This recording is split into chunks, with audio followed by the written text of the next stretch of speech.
Good evening. It is September 25th, 2023. We're beginning our show this evening, Attaining Your Personal Best.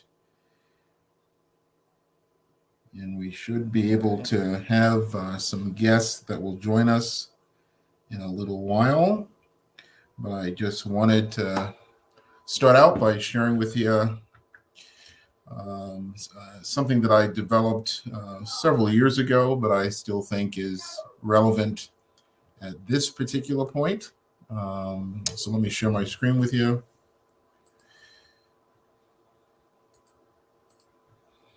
And it's titled the Three Ps. And someone had asked me a while back, what is it that could help a person be successful, and what are the things that can cause a problem for people? And after reflection, I realized that they're one and the same. That often the things that allow for people to be successful as well as to present them challenges are often the same items.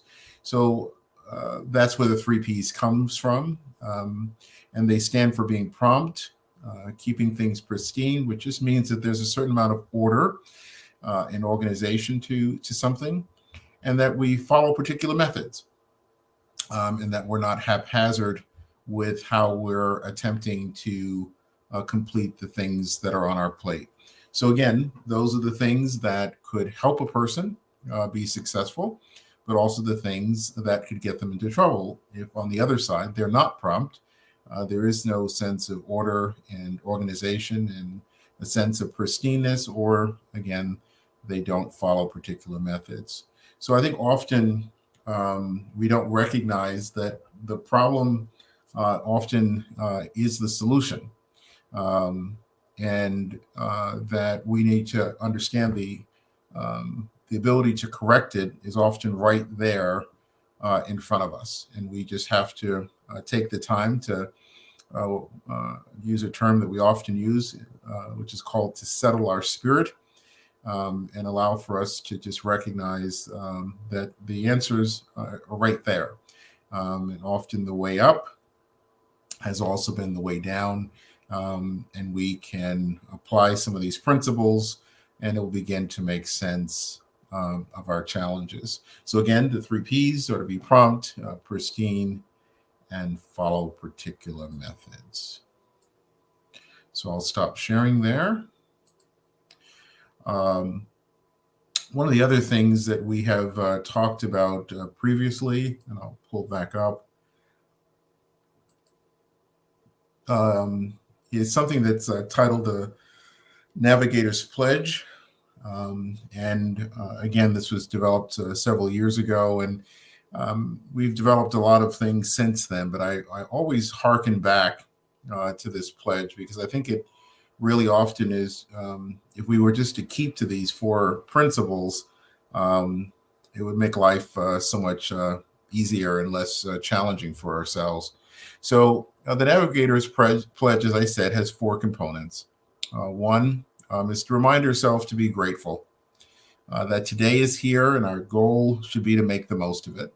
Often we want to go back and we want to make changes with things that are already gone and already have happened. But we need to just be mindful that our goals should be to take advantage of what's in front of us and what lies ahead. So again, to be grateful, today's here, make the most of it. Secondly, to be aware, to learn as much as I can about the much I do not know. Often we want to be an expert in lots of different things, but we first need to recognize it's going to be very hard to do that, and our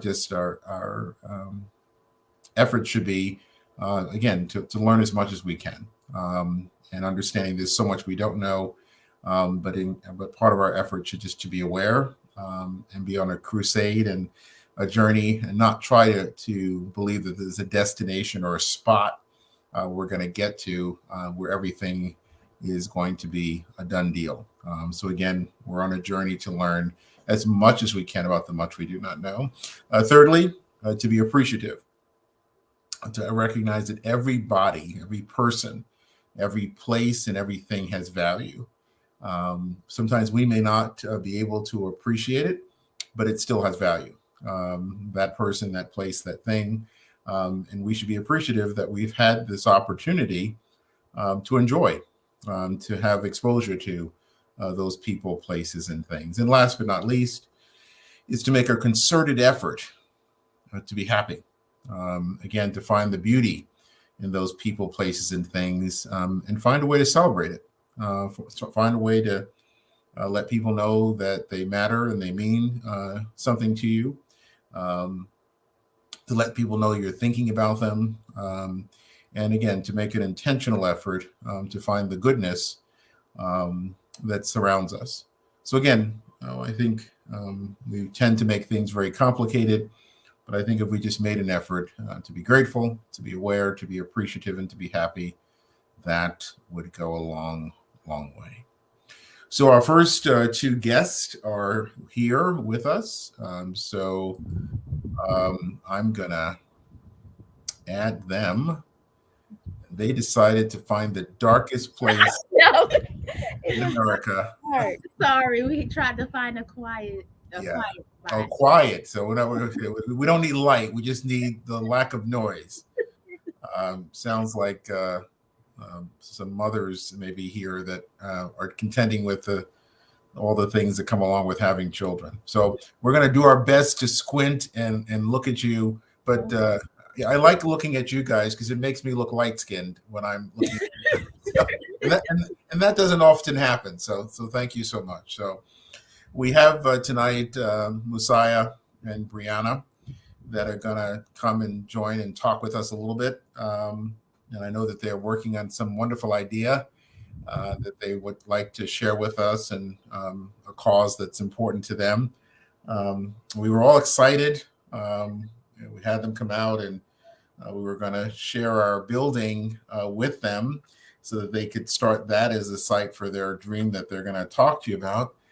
And then someone set that building, neighboring building, but they set the building on fire. So now we're homeless and we don't have a building, but that's not true. We were able to move in a brand new building right down the street, and the building next to us was affected by arson for the second or third time in the last year. Oh, wow. And it affected our roof. So they need to replace the roof on our building, which was a sister building to us. So hopefully they'll get that done sooner than later. But they have us in temporary space and as they work on that. So they do have footage of who did it. And I keep mentioning these ladies' names as possible culprits because there isn't a reward available. And for $10,000, I'll name anyone I have to name so that I can get the money. They apparently they have the person on a Ring camera. So they knew rather quickly that it was arson. They said it was a guy that was tall, whatever. And I'm like, you sure it wasn't ladies with, long black hair? And so they're not, they haven't followed up with me yet. So I don't think I'll be getting the money.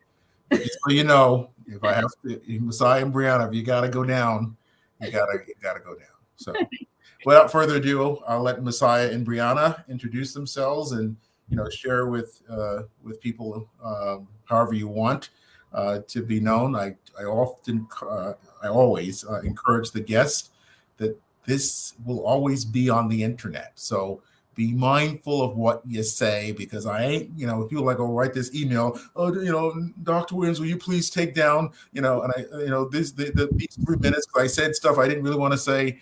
I ain't no editor. So whatever you say is going to stay. I ain't cleaning nothing. So are forewarned. So Messiah and Brianna, please introduce yourself however you feel comfortable.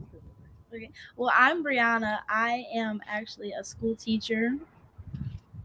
And okay, I'm Messiah. I used to be in Child First. I don't mind saying that. Okay. I'm a RBT, a registered behavior technician. So I work with children on the spectrum. Okay. Wow, I didn't know that. And so which of you are moms, or both of you moms? Just me. Do you mind sharing how many children you have? I have 2 children. I have a 6-year-old son and a 3-year-old daughter. Wow. And I understand the son's name Nathaniel and the daughter's name Natalie. My son's name is Princeton and my daughter's name is Peyton. Oh, so there's no Nat in there anywhere. Wow. No, sorry. Not even a middle name. No? Wow. It's amazing. I thought I was important, but I guess you are important. You are important. In my own mind, apparently, in my own mind. So, Brianna and Messiah, would you mind sharing with us the aspiration and the dream that you guys, ladies, are working on, and where it came from, and why is it important to you, and what are you trying to accomplish? So, either one, please start telling the story. Well, we want to start a cheer school to help children who are underprivileged, overprivileged, anybody who like wants to join. But basically we did it because we saw the need in the community that there wasn't anything like it. And we wanted to be able to provide jobs and just experiences that they might not otherwise have to the children inside and outside of our community, and create like scholarship opportunities for them that they might not have. And it all started because Brianna and I worked. Well, she still works there. I don't work at this place anymore, but we were the cheer coaches at our school, and we just fell in love with it. We fell in love with all the children, with what it meant to us, traveling with them to different schools, them being proud of us being proud of them. And they actually just did cheer tryouts again, and some of the girls didn't make the team, and they were like, they were asking us, hey, did you guys start yet? Because we would like to, join and stuff. So that's pretty much why we wanted to do it, just because we fell in love with it. And we know it's a need in the community. And what's the age group that you're trying to target? I would say like 5 to 18. Yeah. 5 to 18.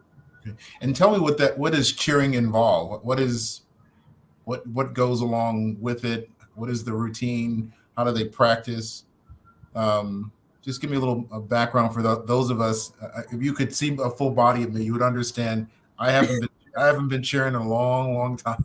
I haven't been moving, haven't been doing nothing. So for those of us that may not know about cheerleading, could you tell us a little bit about it? Basically, well, I can tell you what we work on, because we do work on cheering, motions, dance, tumbling. But we also try to work on sisterhood as well. So that's like a big part of it. When we first started, we noticed all the girls on our team were, African-American girls, and they were a little bit mean to each other. But I was trying to tell them, we're all in this together. We got to stick together. So we do teach sisterhood as well. But it's just dance, motions, voice range, discipline. Yeah. So a lot of the children who might have come with like disciplinary problems, they actually it helped them a lot. Okay. It gave them something to look forward to. And what does the schedule look like for a week? What does it involve? What is a person signing up for as a student? Well, we want it to be for all experience levels. So even if you we want to do a competition team. So even if you don't want to do the competition team and you want to do it for fun, you can just do it for an hour a day for a couple days a week. Or you could do it more intensively if you want to be in the cheer competition team, which does take a lot more work, and you really have to be dedicated to it. And when they're being judged, what are the criteria that a team is being judged on? What are the judges looking for? The judges are looking for basically precise, making sure they are precise. Motions are sharp. Creativity. Oh, they're looking at their outfits too. You get judged on, how you look. Yeah, basically creativity. Definitely motions, and during the dance routine they're definitely looking for preciseness. Everything has to be on point. Wow. And why did the guys get left out of this? We actually had some guys join, so we're open to we had to force them, but we wanted to know this is any gender could join. When you said sisterhood, I was like, oh. because it was girls at first. Then at the end, boys started to join. Yeah, after like basketball season was over. Wow. So what have you seen with the young people that cheering has done for them? What do you see as the benefit?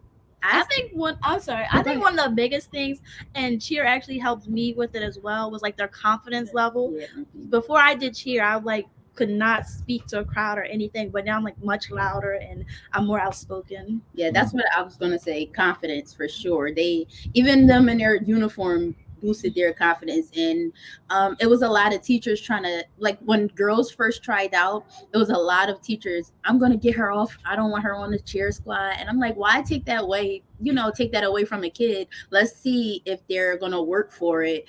And if they were picking at them, and I'm like, I don't think we should take them off, because a couple of people were like getting taken off the team, and their confidence was going so down watching everybody else. And it definitely is a confidence booster. We had one girl, she was so quiet in the beginning, so quiet. And then once we, cheered her on to be a better version of herself, she was loud, talking to everyone. So it's definitely gives them so much more personality. That's what I could say. Like, their personality really blooms. And how much looking at cheering, how much different is that from other sports? And what would be more attractive to a young person to consider cheering as opposed to something else? What makes cheering unique? I would have to say being a cheerleader is the uniform. The uniform is like you get to be cute, dress up. I would say the uniform and the different, it does give different opportunities, because you can cheer for a team or you can cheer at competition. I mean, everywhere is competing, but actually traveling out to go do this one specific thing, and they have some in Disney World that we would like to travel to. There's a lot of opportunities with cheer.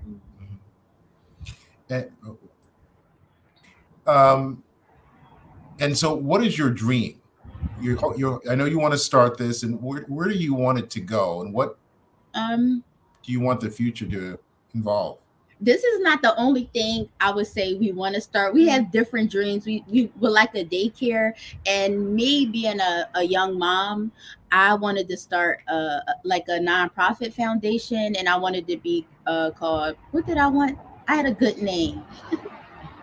I'm sorry, my brain is like fried right now. Oh, okay. It takes a village. That's the name I want, because I just noticed a lot of my friends call me for support, and they're like, well, I don't have anyone to help me. I can't, barely can go to work, rushing, just like me. I rush home work, grab the kids. So I just want just somewhere where women feel comfortable, and even men, because it takes a village. It's some single dads too, and some people can't afford clothes, so I would like to do clothes drives, toy drives. That's something that I'm really passionate about, helping others, because it was a time that I needed help. So I would want to do that. And you mentioned something just now about single parents. Why do you think there are so many single parents as opposed to two parents in the same household? Well, my kids have a 2-parent household, but before, no, it wasn't like that with my son.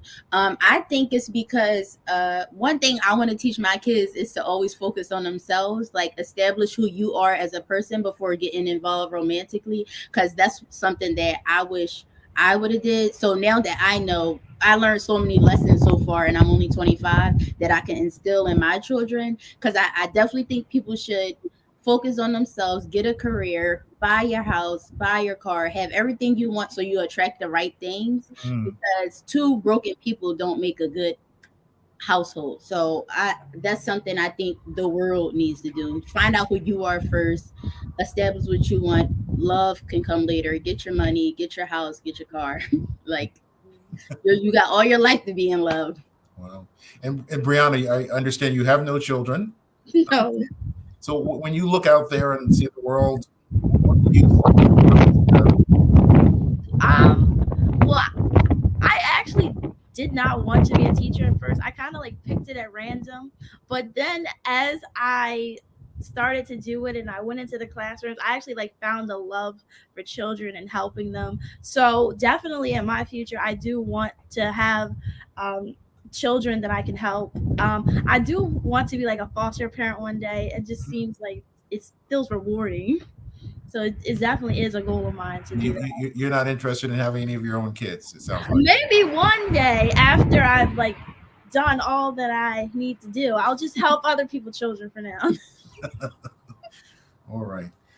So if people wanted to help this situation of helping you get established with your cheering camp or things or people in general, what are some of the ways that you think that people could help you and what you're trying to accomplish, but also help their community? You know, going back to what Messiah says, it does take a village. How can we do a better job of helping out in the villages that we're part of?